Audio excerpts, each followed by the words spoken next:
Have you ever found yourself standing at the edge of what seems like an insurmountable obstacle?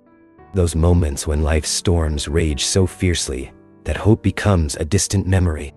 We all face seasons of overwhelming challenges, times when our circumstances whisper that we are alone, that our struggles are too great to overcome.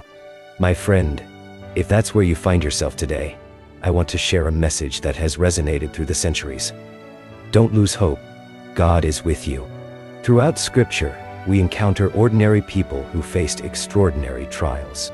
Their stories aren't preserved merely as historical accounts, but as living testimonies to a profound truth, that even in our darkest moments, we are never alone. God walks with us through every valley, every storm, and every seemingly hopeless situation. Today, we'll journey through the lives of 5 remarkable biblical characters who confronted overwhelming obstacles, yet emerged victorious because they held on to one essential truth: God was with them. Their experiences offer us timeless lessons about maintaining faith and finding hope when all seems lost. Let me ask you to imagine something for a moment. Picture yourself as a young person, filled with dreams and aspirations, your heart brimming with hope for a promising future. Then suddenly, those closest to you, your own flesh and blood, betray you. They strip away your dignity, your freedom, and cast you into a dark pit as if your dreams mean nothing. This was Joseph's reality. The beloved son of Jacob, blessed with prophetic dreams and his father's favor, found himself betrayed by his own brothers. Their hearts poisoned by jealousy, they sold him as a slave to foreign merchants traveling to Egypt, a land far from everything and everyone he knew and loved. If ever there was a moment to surrender to despair, surely this was it. Yet Joseph didn't. Why? Because deep in his heart, he clung to a fundamental truth: don't lose hope.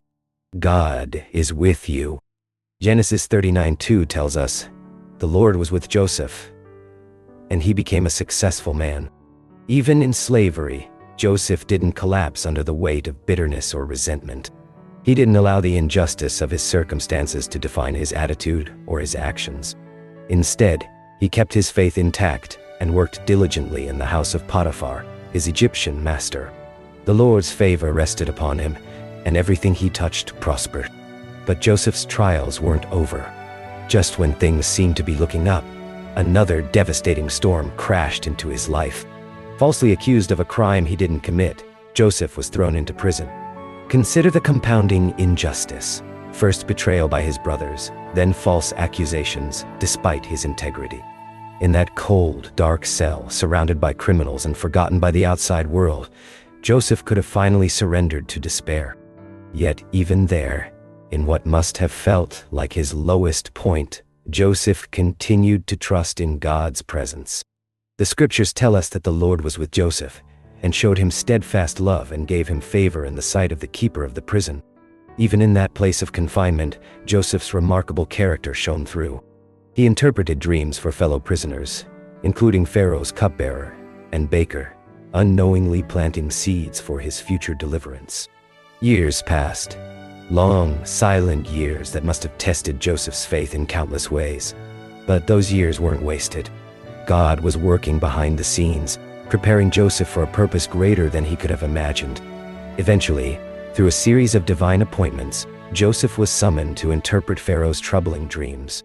His God-given wisdom so impressed Pharaoh that Joseph was elevated from prisoner to prime minister in a single day, becoming second in command over all Egypt.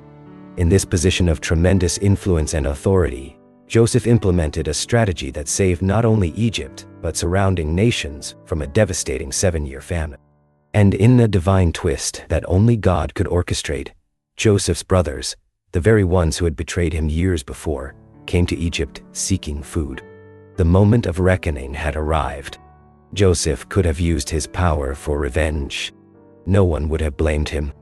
But years of walking with God through hardship had refined his character and perspective. Instead of retribution, Joseph chose reconciliation. With tears streaming down his face, he revealed his identity to his astonished brothers and spoke these unforgettable words: You intended to harm me, but God intended it for good to accomplish what is now being done, the saving of many lives. What profound spiritual wisdom. Joseph recognized that though humans may act with evil intent, God can weave even our most painful experiences into his redemptive purposes. Nothing is wasted in God's economy. No suffering is meaningless when surrendered to his greater plan. So my friend, when life seems like a never-ending struggle, when you feel trapped in a pit of despair or imprisoned by circumstances beyond your control, remember Joseph's story. Keep the faith. God is with you, just as he was with Joseph. Don't lose hope, no matter how dire your circumstances appear. God's presence can transform your darkest moments into a powerful testimony of his grace and favor. Trust that even when you can't see his hand at work, he is orchestrating events for your good and his glory. Your current chapter isn't the end of your story. Like Joseph, you may discover that today's painful pit is preparation for tomorrow's palace. Hold fast to hope, knowing that God is faithfully present, working all things together for good for those who love him and are called according to his purpose. Now, let's turn to another powerful example of faith in the midst of seemingly hopeless circumstances. Have you ever found yourself trapped between an impossible obstacle and an approaching threat? A situation where danger looms behind you, an impassable barrier stands before you, and there seems to be no escape in sight. This was precisely the predicament Moses and the Israelites faced at the shores of the Red Sea. After generations of brutal slavery in Egypt, God had miraculously delivered his people through a series of supernatural plagues. Under Moses' leadership, the Israelites had finally been released from Pharaoh's iron grip. Freedom was theirs at last, or so they thought. But liberation stories rarely follow smooth, straightforward paths. As the Israelites journeyed away from Egypt, Pharaoh's heart hardened once again. Regretting the loss of his slave workforce, he mobilized his army, the most formidable military force of that era, to pursue and recapture the fleeing Israelites. Imagine the scene as the dust clouds from approaching chariots appeared on the horizon. Ahead of the Israelites stretched the vast, impassable waters of the Red Sea. Behind them thundered Pharaoh's advancing army. They were caught in what military strategists would call a perfect trap. No escape route, no defensive position, no fighting chance against superior forces. Fear swept through the Israelite camp like wildfire. The people cried out to Moses in panic and accusation. Was it because there were no graves in Egypt that you brought us to the desert to die? What have you done to us by bringing us out of Egypt? Didn't we say to you in Egypt, leave us alone, let us serve the Egyptians? It would have been better for us to serve the Egyptians than to die in the desert. Their words reveal the depth of their terror and the fragility of newly birthed faith when confronted with overwhelming circumstances. Freedom seemed like a cruel illusion now, a brief taste of hope before an even more terrible end. It was in this moment of absolute crisis that Moses demonstrated unwavering faith in God's plan. Listen to his response in Exodus 14:13-14. Do not be afraid. Stand firm, and you will see the deliverance the Lord will bring you today. The Egyptians you see today, you will never see again. The Lord will fight for you. You need only to be still. What remarkable confidence. With destruction seemingly inevitable from all sides, Moses didn't scramble to formulate a desperate last-minute strategy. He didn't collapse in despair or join the chorus of complaints. Instead, he stood firm in his trust that God had not led them this far, only to abandon them. He believed that the Lord who had orchestrated their exodus would complete their deliverance. And my friends, that's precisely what happened. As Moses stretched his hand over the sea in obedience to God's command, the waters parted, creating a dry path through the midst of the sea. The Israelites walked through on dry ground, with walls of water standing like sentinels on their right and left. When Pharaoh's army pursued them into this supernatural corridor, the waters crashed back together, defeating the pursuing enemy completely. What appeared to be a trap became the setting for one of history's greatest miracles, and a testimony to God's faithfulness that would be retold for thousands of years. The message here is crystal clear. Trust God's plan, even when it seems impossible. Sometimes God allows us to face challenges that appear insurmountable specifically to teach us reliance on Him and to display His power in ways that leave no doubt about His sovereignty. When you encounter your own Red Sea moments, those situations where escape seems impossible and defeat appears certain. Don't lose hope.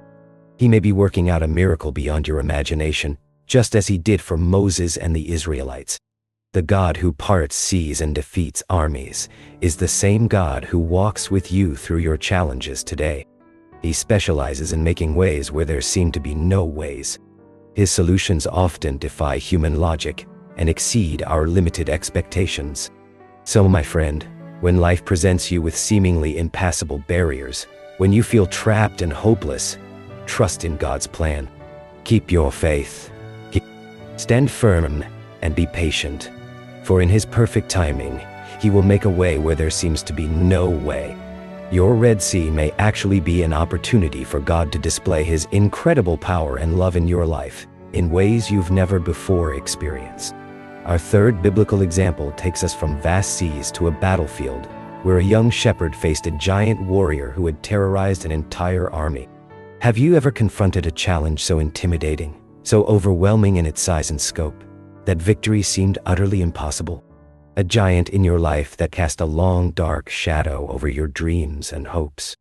We all encounter such giants, formidable obstacles that make us question our abilities and test the limits of our faith.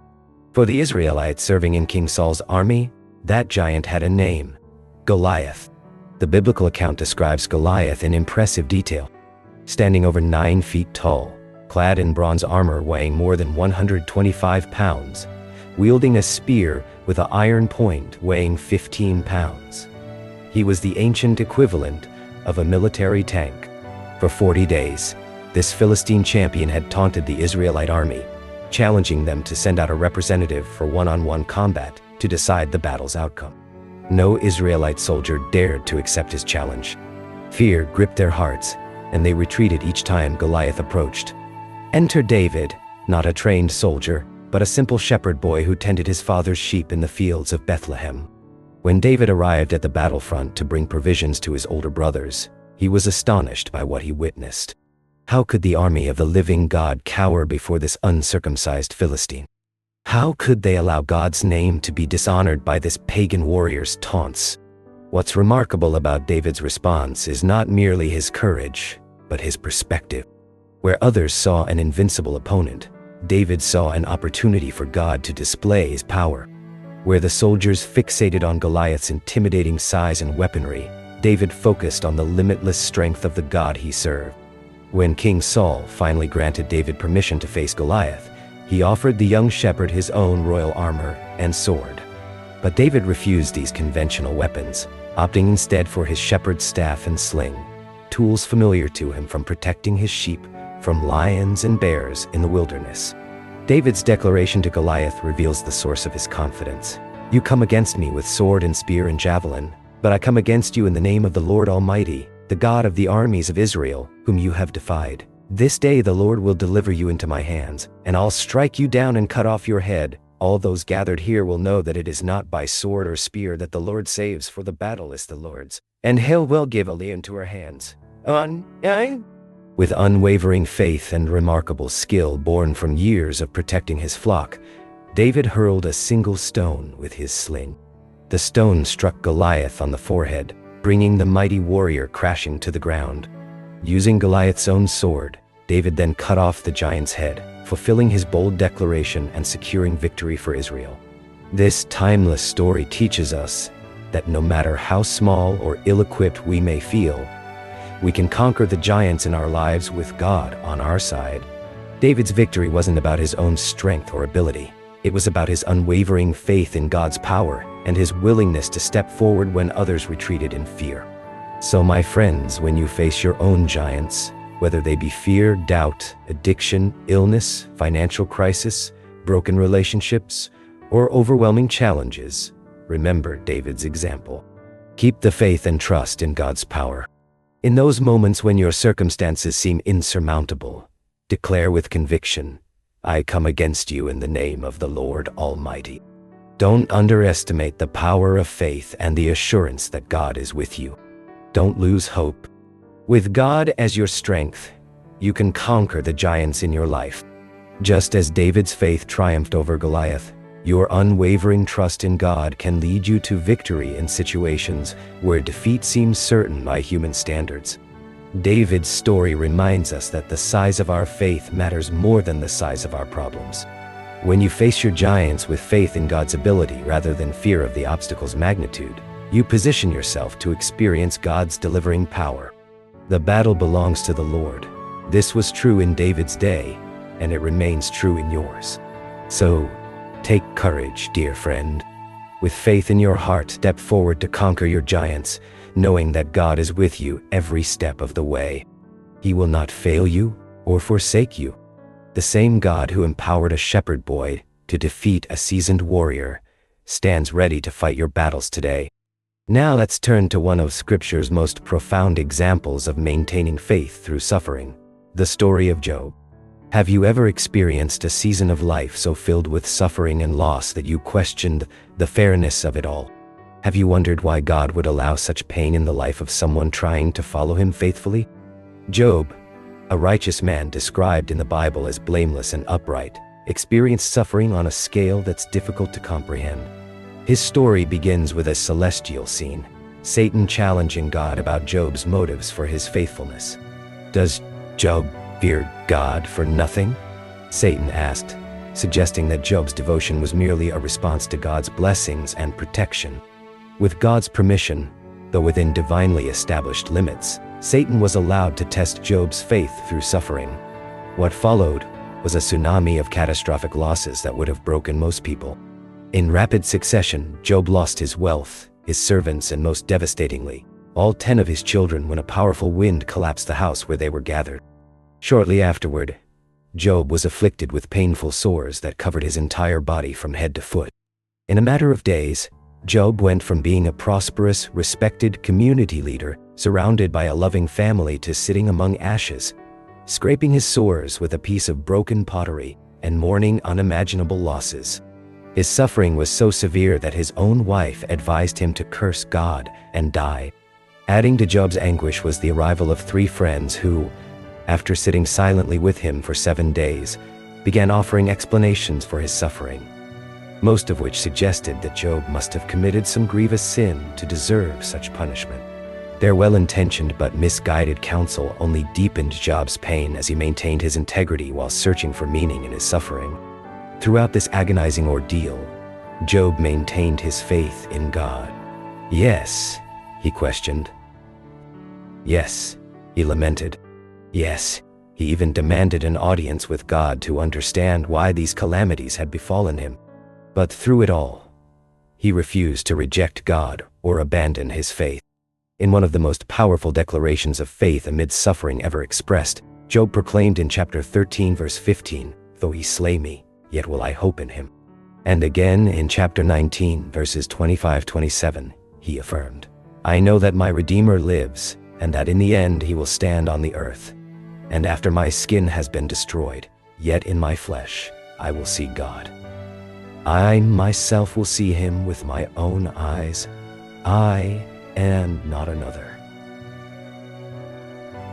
How my heart yearns within me." What makes Job's story so remarkable is his unshakable trust in God's wisdom and sovereignty, even in the face of seemingly senseless suffering. He yearned for answers, questioned why he was experiencing such tribulation, and honestly expressed his pain, yet he never abandoned his fundamental faith in God's goodness and justice. After extended dialogues with his friends, and finally a direct encounter with God himself, where God reminded Job of the limitations of human understanding compared to divine wisdom, Job humbled himself and acknowledged God's sovereignty. The story concludes with God rebuking Job's friends for their misrepresentations of him and restoring Job's fortunes twofold. Job received double the livestock he had before, 7 more sons and 3 more daughters, and lived another 140 years to see 4 generations of his descendants. The book of Job doesn't provide simple answers to the complex question of why the righteous suffer. Instead, it offers something more profound, a picture of authentic faith that perseveres even when understanding fails. Job never received a direct explanation for why he suffered, but he did receive something greater, a deeper revelation of God himself. So my friends, when you find yourself in the midst of overwhelming suffering and adversity, remember Job's story. God is with you. Don't lose hope. Persevere in faith even when it feels like your world is falling apart. Trust that God sees the bigger picture, and his plan may involve purposes beyond your current understanding. Job's story reminds us that even in our deepest trials, our faith can remain unshaken. Through unwavering faith, Job emerged from his suffering stronger and more blessed than before. Your trials too can be a refining fire that strengthens your faith and ultimately leads to greater blessings and a deeper relationship with God. Hold on to hope, dear friend, for God is with you, and he will see you through the storms of life. Your suffering is not meaningless, even when you cannot discern its purpose. Like Job, you may find that your greatest questions are eventually answered, not with explanations, but with a more profound experience of God's presence.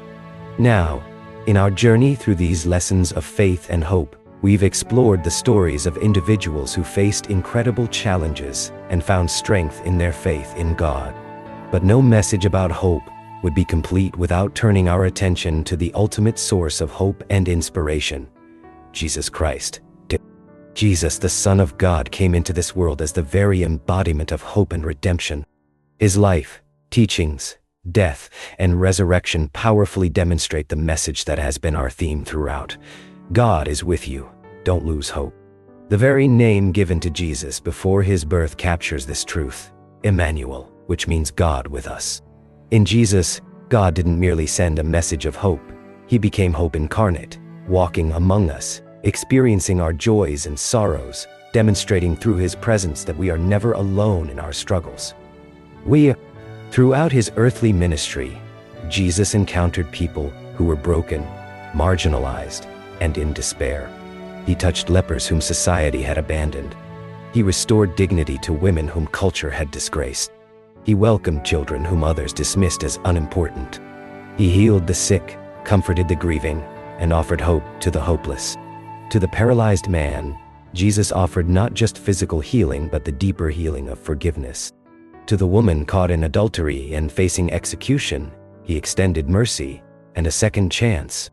To Zacchaeus, the tax collector rejected by his community, Jesus offered acceptance and brought salvation to his house.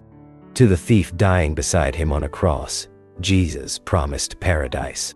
In each encounter, Jesus demonstrated that no one is beyond the reach of God's love. No situation is beyond the touch of divine hope. His invitation still echoes through the centuries.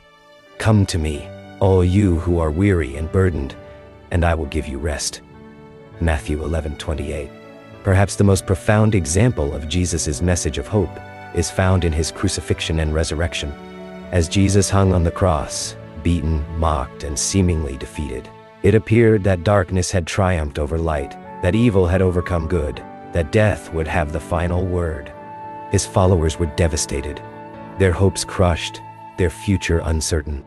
For 3 days, despair reigned.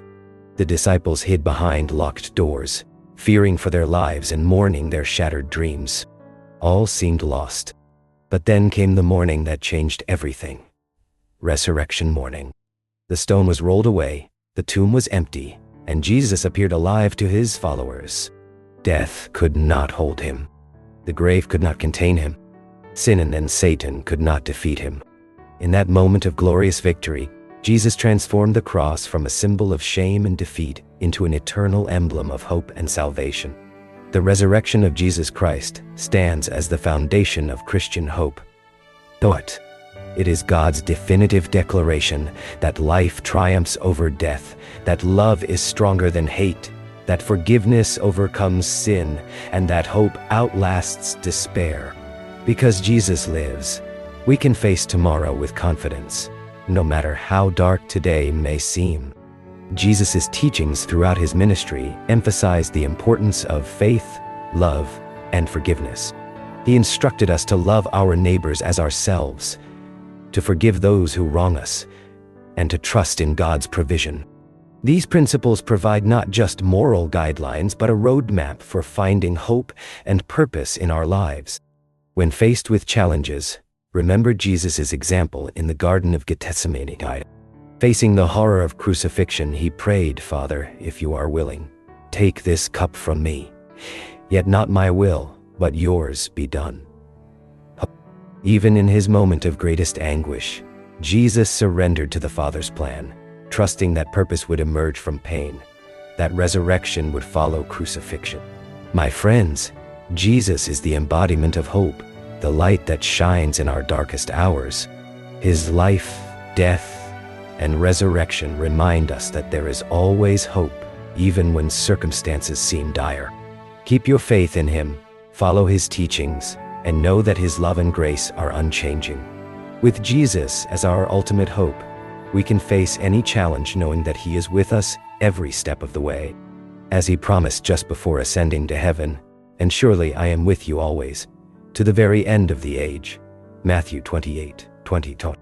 As we draw our time together to a close, let's reflect on the powerful lessons we've gleaned from these faithful individuals. Joseph, Moses, David, Job, and ultimately Jesus all faced seemingly impossible situations, yet they never lost hope because they knew that God was with them. Joseph teaches us to keep the faith even when betrayed by those closest to us, trusting that God can turn intended harm into ultimate good. Moses reminds us to trust God's plan even when we're backed against an impossible barrier, believing that God can make a way where there seems to be no way. David encourages us to conquer our giants by focusing not on their intimidating size but on the limitless power of the God who fights for us.